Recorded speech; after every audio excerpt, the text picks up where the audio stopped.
आज हम बात कर लेते हैं अलीगढ़ जो मूवमेंट जिसकी हम अभी बातचीत कर रहे थे। कल हमने उसके सर सैयद अहमद खान के बारे में बात की थी और आज अलीगढ़ मूवमेंट का जो एजुकेशनल जो सिस्टम था, यानी जो एजुकेशनल कंट्रीब्यूशन रहा है उसका, उसके बारे में बात करते हैं।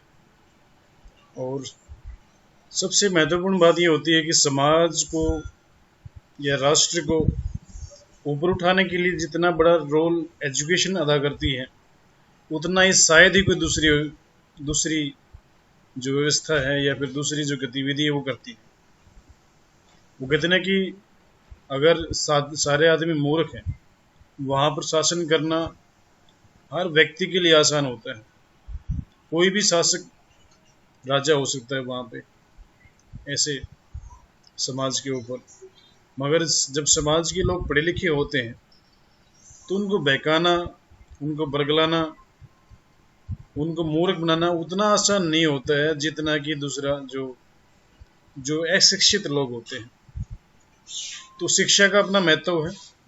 शिक्षा केवल नौकरी पाने के लिए नहीं होनी चाहिए। शिक्षा का जो महत्व है वो आदमी के व्यक्तित्व के विकास में है।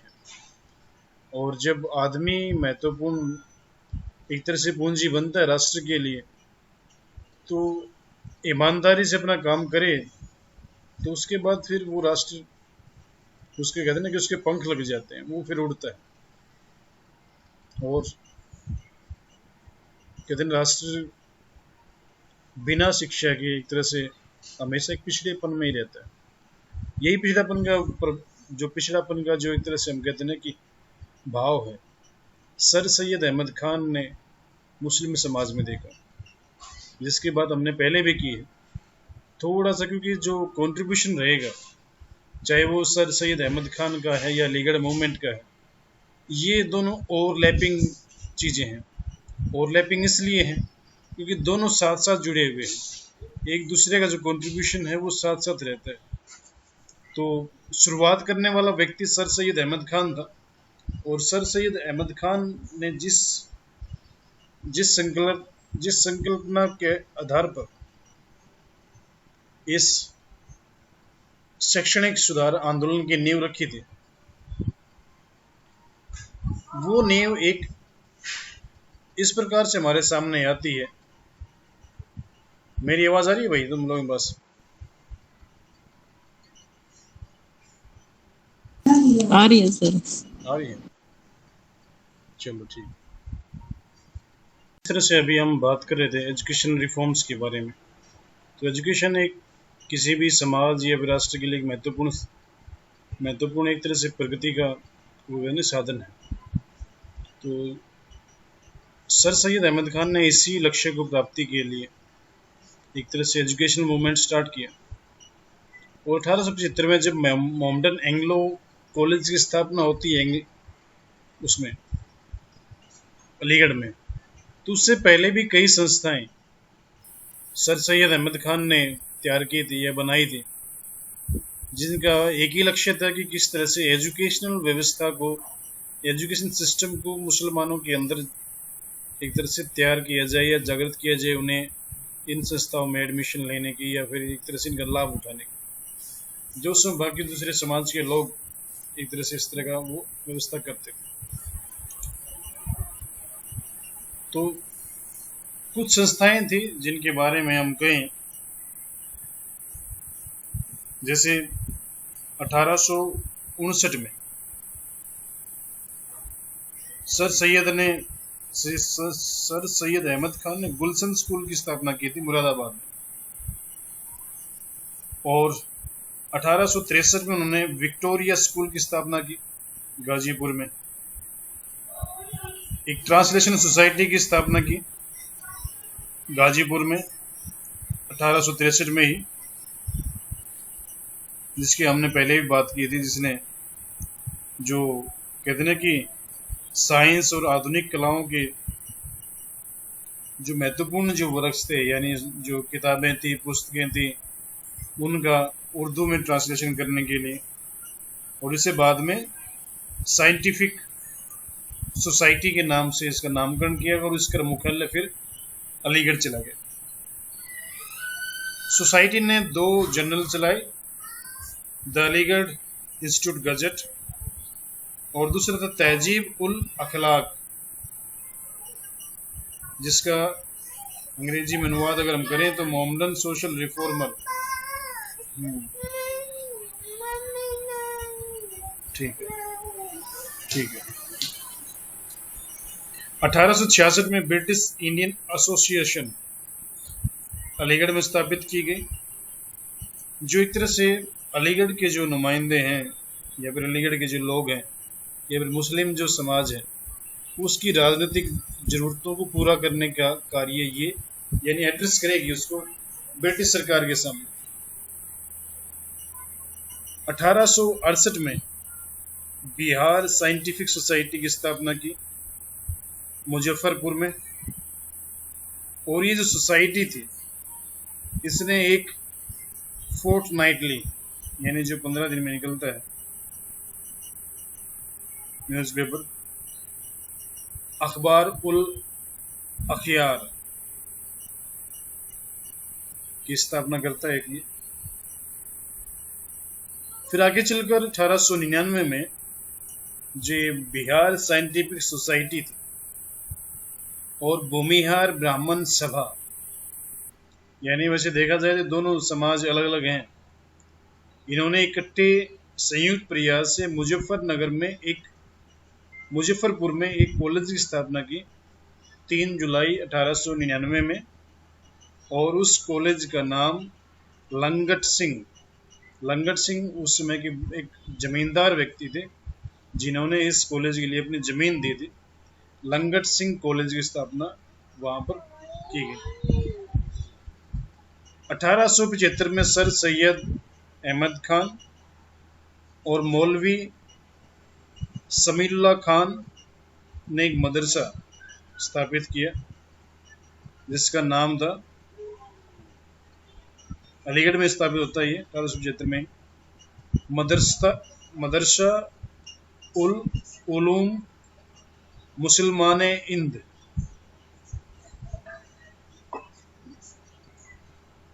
और ये एक तरह से जो स्कूल था ये प्राइमरी सेक्शन इसमें अलग था, सीनियर सेक्शन अलग था। जो सीनियर सेक्शन था उसको फिर बाद में उसी साल से ही Mohammedan Anglo Oriental collegiate school के नाम से जाने लगे, जिसको हम मोहम्मदन एंग्लो कॉलेज के नाम से जानते हैं। यही कॉलेज आगे चलकर 1920 में अलीगढ़ मुस्लिम यूनिवर्सिटी AMU के नाम से कन्वर्ट हो जाता है। 1877 में यानी 77 में जब लिटन गवर्नर वायसराय था भारत का,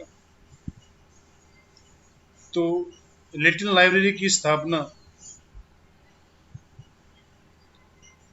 इस कॉलेज के विद्यार्थियों के लिए की गई थी लॉर्ड लिटन के माध्यम से, यानी मोहम्मदन एंग्लो ओरिएंटल कॉलेज जो था उसके वहाँ पर एक कॉलेज में लाइब्रेरी की स्थापना की गई जिसका नाम था लिटन लाइब्रेरी, और 1877 में लॉर्ड लिटन ने स्वयं इसका उद्घाटन किया था।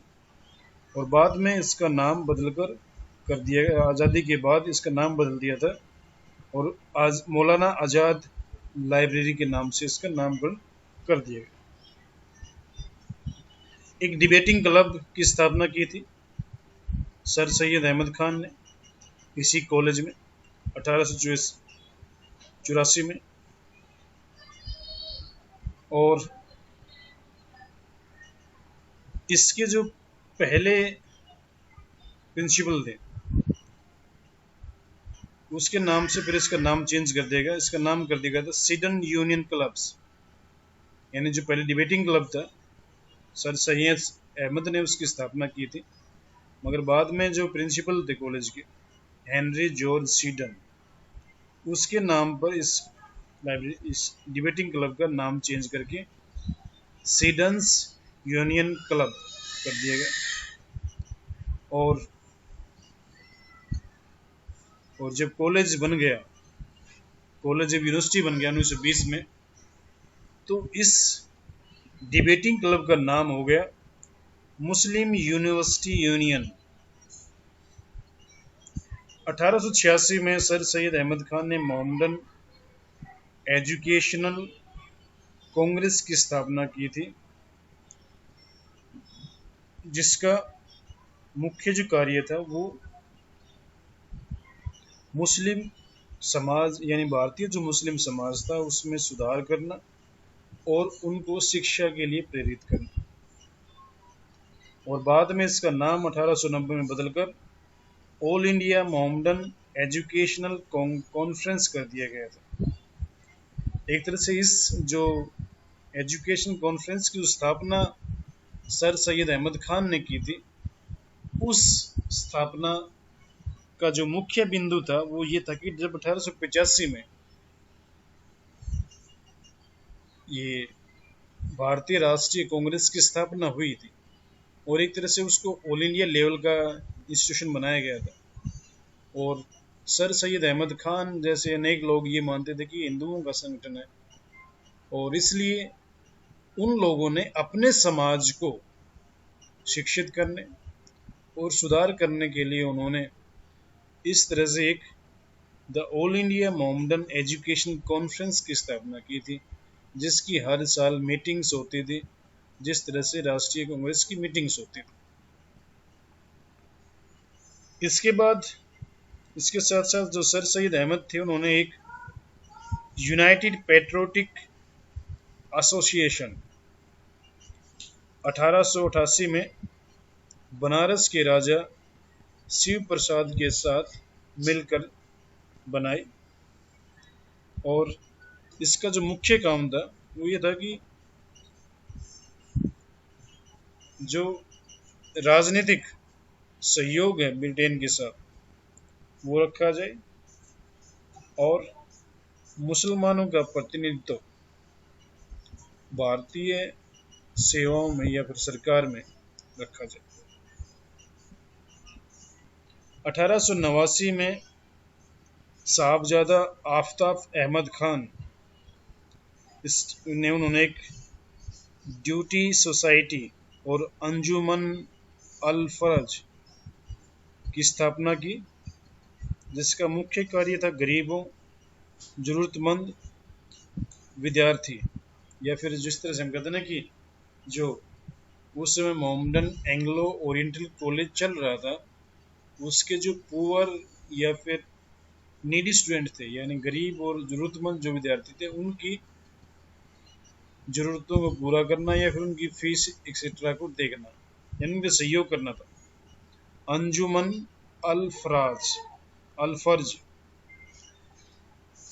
1890 में मोहसिन उल मुल्क इसने एक उर्दू डिफेंस सेंट्रल कमेटी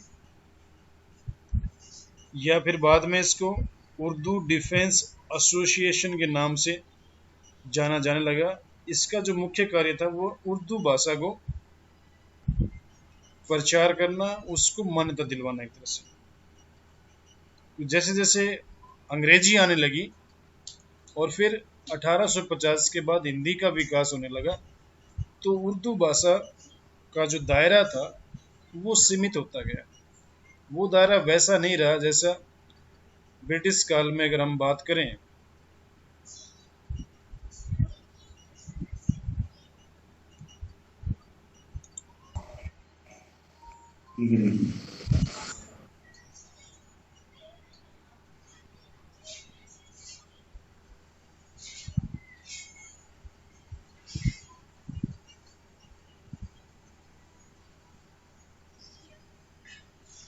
अठारह सौ 1890 में मोहसिन उल मुल्क, ऐसा ही तो हमने कर लिया, उर्दू की स्थापना के बारे में बात की।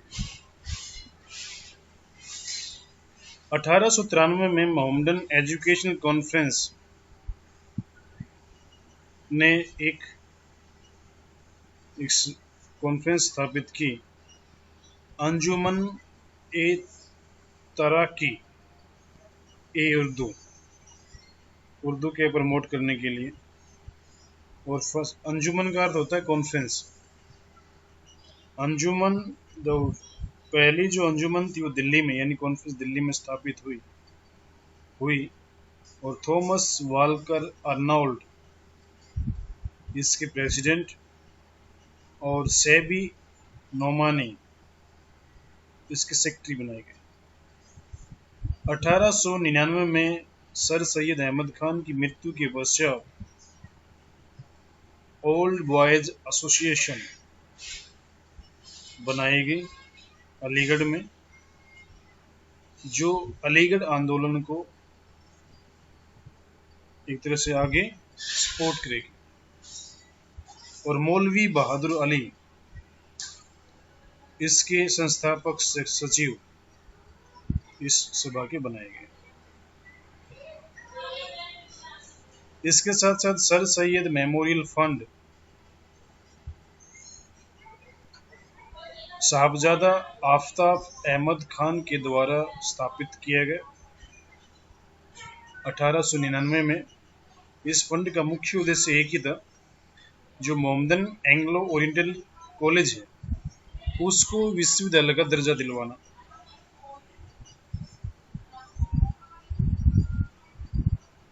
इसके बाद फिर शेख अब्दुल्ला ने एक उर्दू मंथली मैगजीन खातून लड़कियों की शिक्षा को प्रमोट करने के लिए स्थापित की, यानी चलाई एक तरह से उर्दू मंजली मतलब मैगजीन।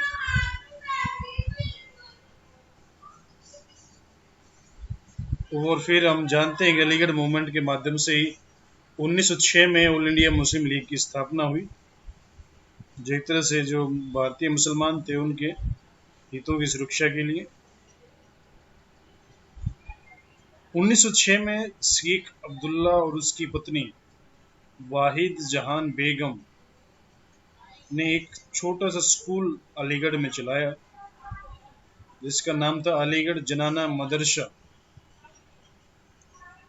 1914 में बेगम सुल्तान जहान ने all India Muslim ladies conference Aligarh में स्थापित की और बेगम इसकी प्रेसिडेंट बनी और नफीज दुल्हन बेगम जो अलीगढ़ से थी वो इसकी सचिव बनाई गई।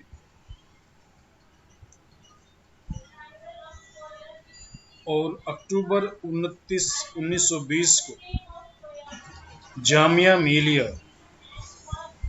जो इस्लामिया यूनिवर्सिटी बनी आगे चलकर, उसकी स्थापना अलीगढ़ में की गई। बाद में फिर इसको दिल्ली में ट्रांसफ़र कर दिया गया इस इंस्टीट्यूट को। और 17 दिसंबर 1920 को मोहम्मदन जो एंग्लो कॉलेज था उसको यूनिवर्सिटी का दर्जा मिल गया और इसका नामकरण अलीगढ़ मुस्लिम यूनिवर्सिटी के नाम से कर दिया गया। और महमूदाबाद के राजा मोहम्मद अली मोहम्मद खान इसके पहले गवर्नर वाइस चांसलर नियुक्त किए गए। 1929 में जनाना मदरसा वो एक इंटरमीडिएट कॉलेज बन गया और 1930 में लड़कियों का कॉलेज के रूप में इसको कन्वर्ट कर दिया गया विमेंस कॉलेज, और जिसकी एक तरह से मान्यता अलीगढ़ मुस्लिम यूनिवर्सिटी के द्वारा कर दी गई।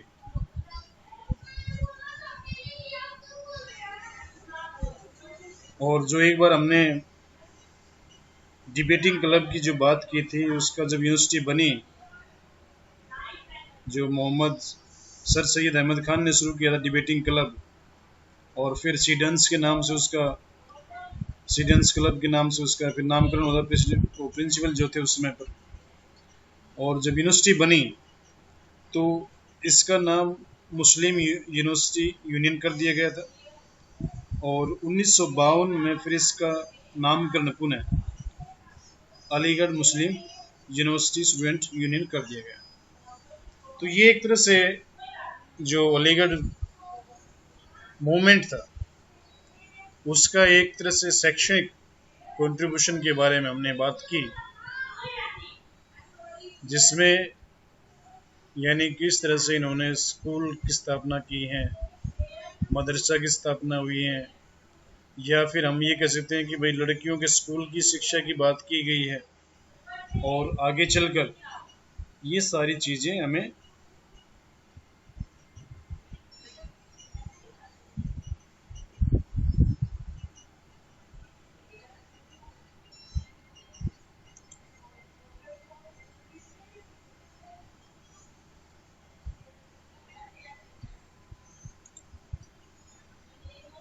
तो ये एक तरह से हमने देखा कि किस प्रकार से जो मुस्लिम जो अलीगढ़ मूवमेंट था उसका क्या कंट्रीब्यूशन रहता है, शैक्षणिक जो कंट्रीब्यूशन उसका हमने देखा, यानी एजुकेशनल जो कंट्रीब्यूशन था उसका, मुस्लिम अलीगढ़ मुस्लिम जो मूवमेंट था उसका।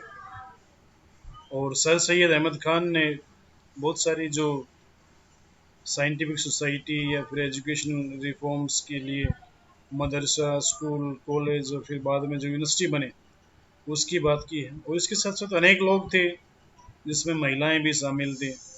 इन लोगों ने मिल करके एक तरह से मुस्लिम जो मतलब अलीगढ़ जो मूवमेंट था उसको एक नई ऊंचाई तक पहुंचाया इसको। और इसका सबसे बड़ा एक जो हम कह सकते हैं कि मतलब भाई फ़ायदा इसका ये हुआ कि इस समाज के लोगों ने अपने समाज का यानी मुस्लिम समाज का काफ़ी विकास किया।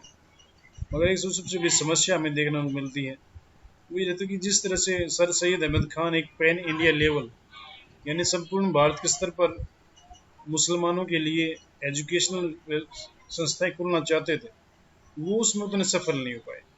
हालांकि जामिया मिलिया इस्लामिया दिल्ली चली गई तो ज़्यादा फर्क पड़ा उससे, दिल्ली तक शिक्षा प्रसार हुआ। मगर जितना एक तरह से हम कहते हैं ना कि सर सैयद अहमद खान चाहते थे विकास करना, उतना विकास वहाँ तक संभव नहीं हो पाता। तो ये एक तरह से एजुकेशनल जो कंट्रीब्यूशन था अलीगढ़ मूवमेंट का उसके ऊपर लेक्चर था अपना। अपनी वीडियो ऑन कर लें और बताएं कि इसमें कोई समस्या जो आपको फेस आई या फिर कोई ऐसी बात जो आपको समझ में नहीं आई हो, तो उसके बारे में हम बात कर सकते हैं फिर।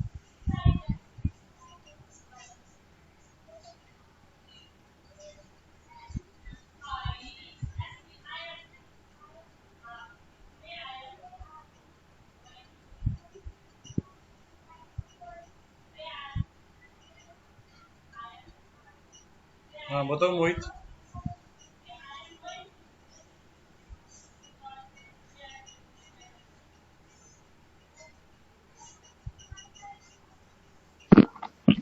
सर जो सर सैयद अहमद अहमद खान थे उन्होंने स्त्री शिक्षा का विरोध किया था, उसके पक्ष में थे सर ये। किसका?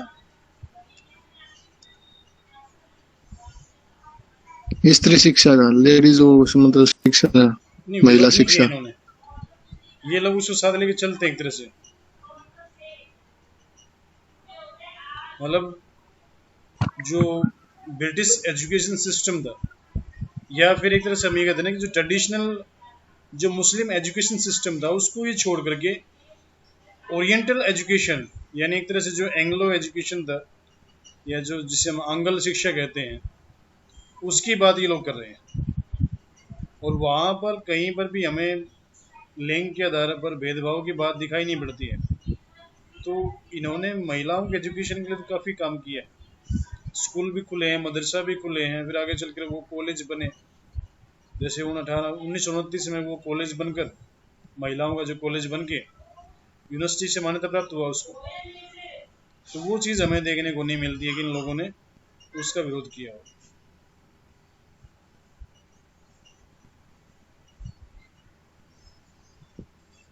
ये जो मतलब सर लगाते हैं, इनके नाम के आगे सर उपाधि दी गई थी या इनको किसी के द्वारा? सर की उपाधि दी गई थी ब्रिटिश गवर्नमेंट द्वारा इनको, क्योंकि ये ईस्ट इंडिया कंपनी के अधीन इन्होंने कार्य भी किया है। अमीन की पोस्ट पे थे बिजनौर में जब राजस्थान विद्रोह हुआ।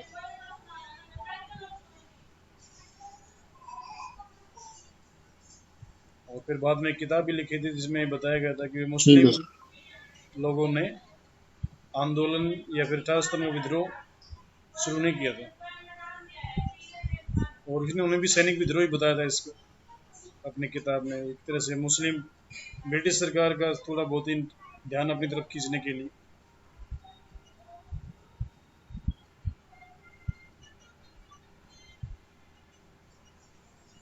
और कोई प्रश्न भाई? ठीक है सर। हितेश, कहाँ आप हॉस्पिटल में हो क्या या घर आ चुके हो?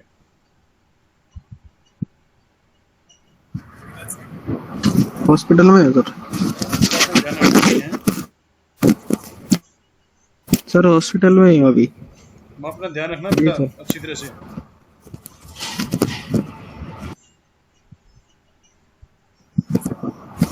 जी सर। चलो ठीक है भाई, फिर कल मिलते हैं फिर।